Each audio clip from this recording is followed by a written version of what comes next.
सोलापूर शहरामध्ये विश्व ब्राह्मण समाज कालिका सेवा मंडळ ट्रस्ट सोलापूर यांच्या वतीने श्री कालिका देवी चैत्र शुद्ध पंचमी महोत्सव यंदा मोठ्या उत्साहात आणि भक्तिमय वातावरणात संपन्न झाला। या महोत्सवात समाज बांधवांनी मोठ्या श्रद्धेने सहभाग नोंदवला होता। सोमवारी श्री कालिका देवीची पालखी मिरवणूक काढण्यात आली। यावेळी महाआरती श्री व सौ प्रसाद बाळासाहेब कुमटेकर यांच्या हस्ते करण्यात आली।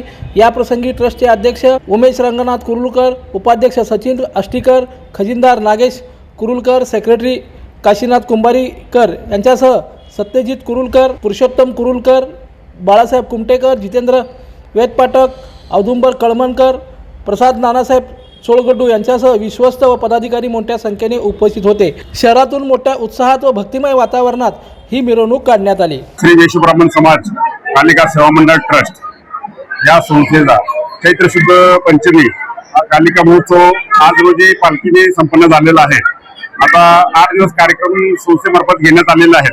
संस्थेचे अध्यक्ष श्री उमेश कुरुलकर आणि ह्या वर्षीचा उत्सव समिती अध्यक्ष म्हणून मला संधी दिली आहे, त्याबद्दल मंडळ ट्रस्टच्या आम्ही आभारी आहे। सालाबादप्रमाणे मोठ्या प्रमाणामध्ये आमचा समाज एकत्र येतोय आणि वर्गणी रूपातून आम्ही महाप्रसाद करतोय, पालखी मिरवणूक काढतोय आणि महाप्रसाद झाल्यानंतर साडीचा वगैरे लिलाव वगैरे होतो देवीच्या, त्याच्याप्रमाणे हा कार्यक्रम ही 1914 सालापासून हे स्थापना झालेली आहे। तेव्हापासून हा कार्यक्रम आहे। जवळजवळ 100-125 वर्षापासून देवीचा काय उत्सव चालू आहे।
मराठी चॅनलला सबस्क्राइब करा, बेल बटनला क्लिक करा व लाईक करायला विसरू नका।